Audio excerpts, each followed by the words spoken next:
เจ้าเคยรู้สึกสงสัยบ่ว่าความรักแม่นหยังแล้วเป็นหยังไผๆก็ต้องการมัน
เคยมีคนคนหนึ่งบอกกับข่อยว่า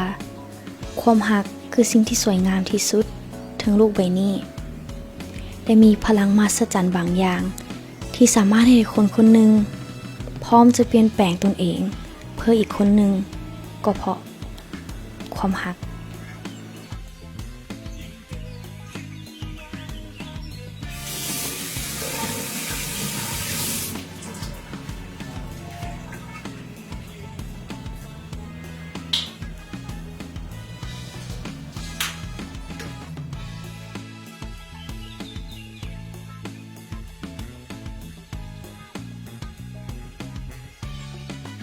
และหลายคนคงจะเถียงกันว่า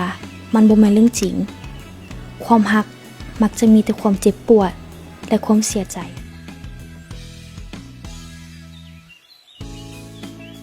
ความรักที่สวยงามนั้นมีอยู่ในแต่เทพนิยายที่เราเคยฟังเมื่อสมัยยังน้อยเท่านั้น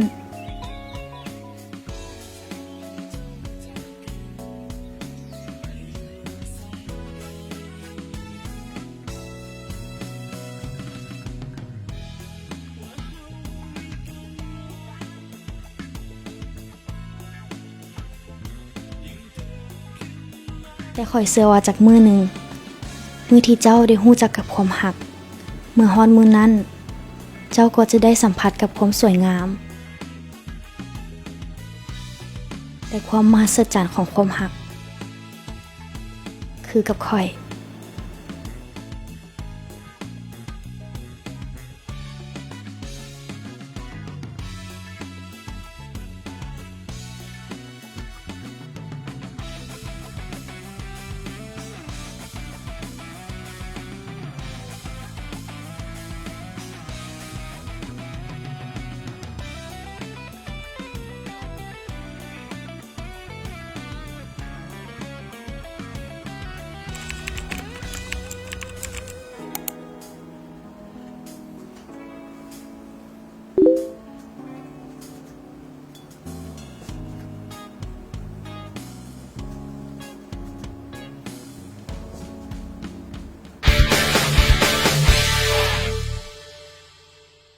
พรไวท์บิวตี้เพื่อผิวกระจ่างใสเ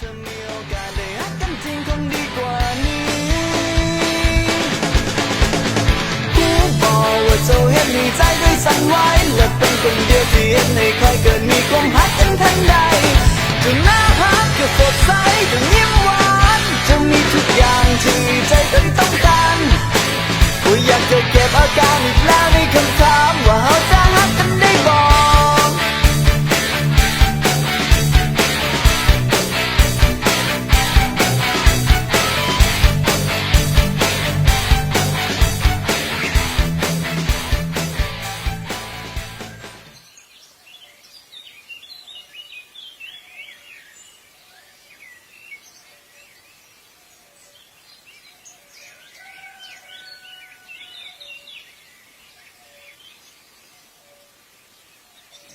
แล้วสาอยู่ใส่นี่ท่าดนแล้วเด้ท่าไผอยู่เด้ผู้สาว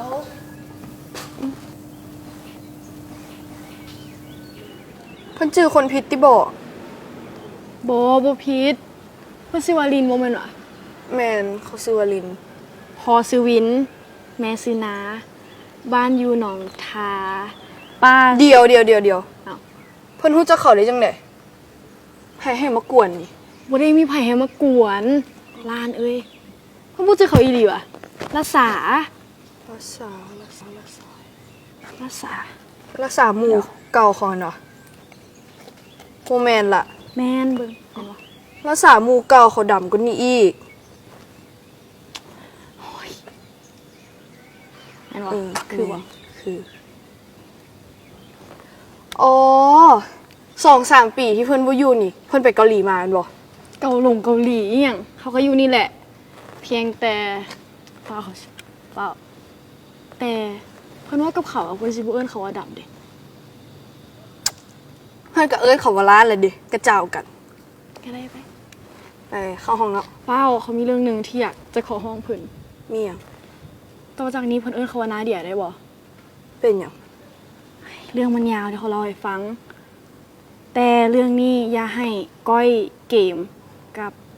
วาโดฮูเด็ดขาดเด้อ โอเค ได้ไปเข้าห้องเรียนเนาะ ออกไป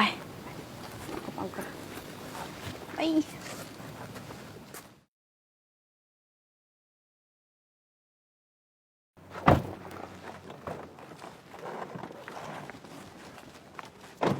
ปีนี้สิเริ่มต้นจังไหนวะ เข้าห้องเรียน บอกหมายถึงหมูใหม่ อาจารย์ใหม่เขาจะเข้าเขาเจ้าได้บ่ ถามค่อยก็สิไปฮู้เนาะ ขอบใจด้วยวาโดที่ขับรถมาให้ก้อยหากก้อยบ่มีวาโดก็บ่ฮู้สิเป็นจังได เป็นหยังหมู่กันซื่อ วาโดเลิกเรียนเฮาไปเที่ยวเสร็จไปย่างรีดเสือเจ้าหนูนำก้อยบ่หรือเฮาสิไปเบิ่งหนังกันดี เอาจังซี่ซะวาโดไปเบิ่งหนังกับก้อยบ่ กี้ก็จะคลองต่อ วาโด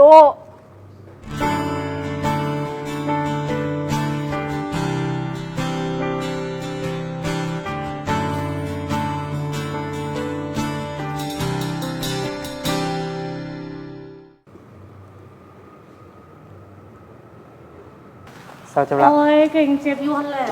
ก็เจ็บท้องว่ะให้เก็บผ้าไปห้องหมอบ่ นี่มาวุ่นวายเลยบ่เก่งแล้วก็ติดรถมานำเมื่อกี้จ่ายค่าน้ำมันมานำเด้อบ่ได้ฟรีเด้อ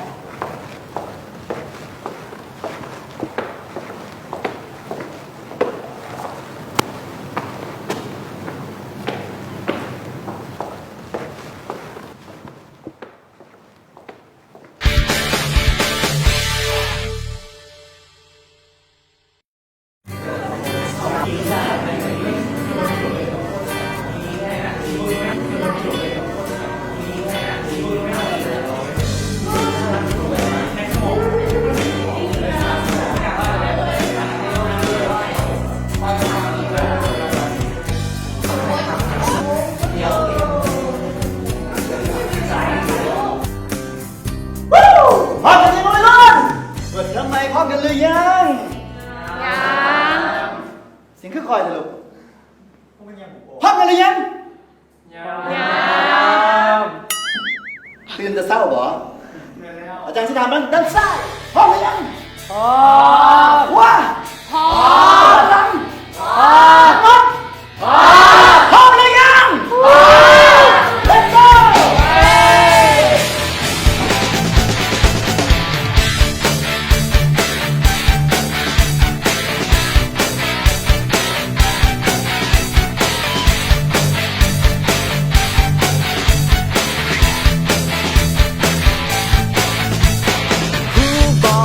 ว่าเจ้าหน้าฮักอยากจะฮักเจ้าหมดใจหาหูบอกว่าเจ้าสั่งสดใส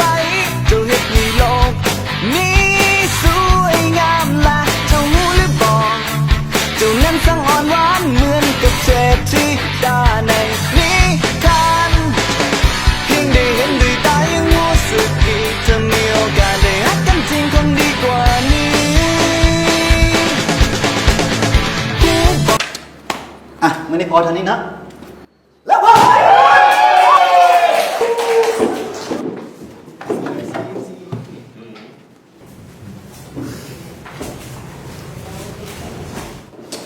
ซื้ออย่าง หยุดพวกเจ้าน่ะหุ่มหมูเขาชื่อหายใจบ่ออกตายแล้วนี่โอ้นี่หมูเขาเด้อมีชื่อว่า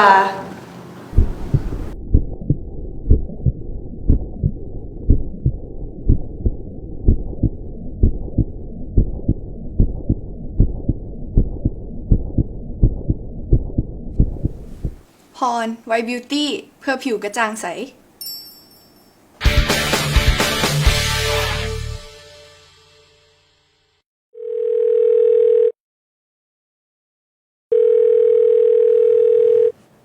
ว่าจังไหนเมียงบ่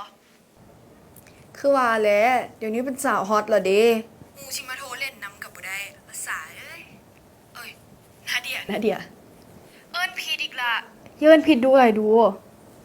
เพิ่นฮู้บ่เข้ากับหัวใจวายมื้อนี้ เอ้าเป็นหยังเพิ่นคือบ่บอกเขา ยังสิมาถามอีกก็ตอนที่เพิ่นสิประกาศซื้อเขาหันเด้ นี่หมูเขาเด้อมีชื่อว่า เป็นซื้อนาเดียเน็ตไอดอลสาวเจ้าของเว็บบล็อกเพื่อกันตา แมนอ่านน้ำว่ะ เบิ่งตัวเขานี้ FC เพิ่นเลย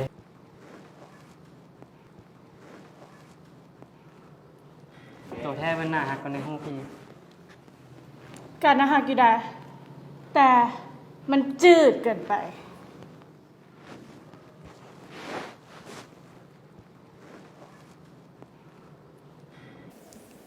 ได้ดีเลย ที่วาโดเป็น FC บล็อกเขา คือว่าแล้ว อีหยังกับว่าโดหมดเด้ ป้า มวนแบบนั้น บลา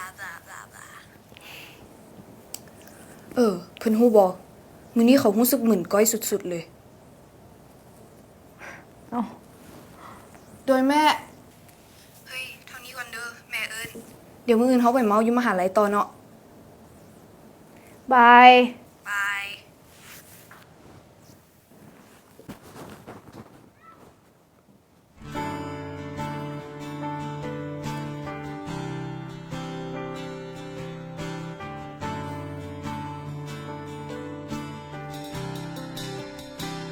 สิ่งที่สูงเกินไปเกินมือจะจับทั้งเอามันลงมาได้แต่นั่งเบิ่งมันไกลๆเมื่อหัวมันคงบ่มีทางที่คนธรรมดาคนหนึ่งจะได้อยู่ใกล้สิ่งนั้นเท่าใดยังไกลตายังห่างไกลเมื่อดาวที่ ภาษาเพิ่นหายไปใส่มา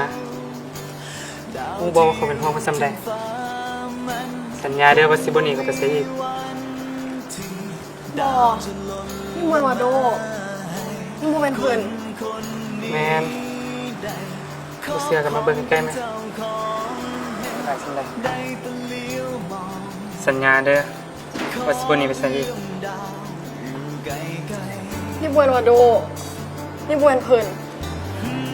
แมนบ่เชื่อมาเบิ่งใกล้ๆไหม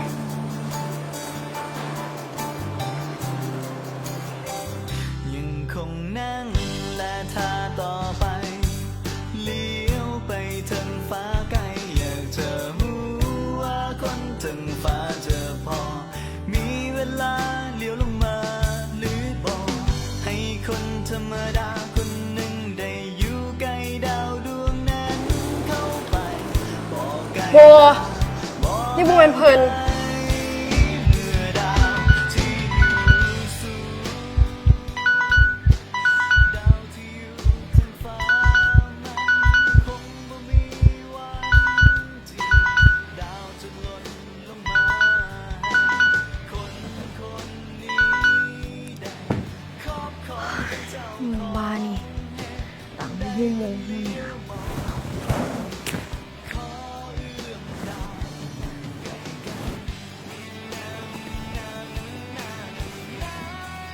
เป็นมันกับวัน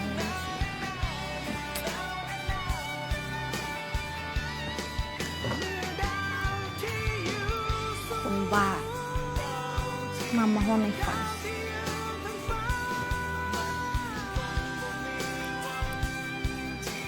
ด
จังไหนต่อ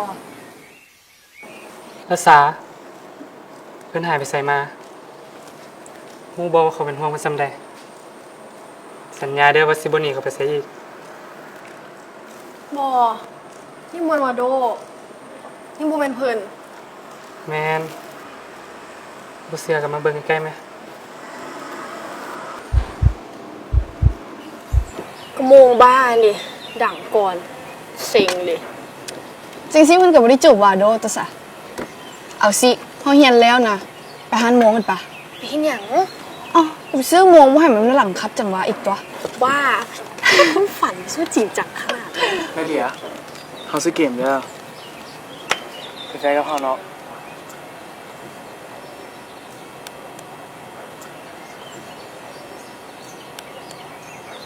ไปแฟกับเขาเนาะ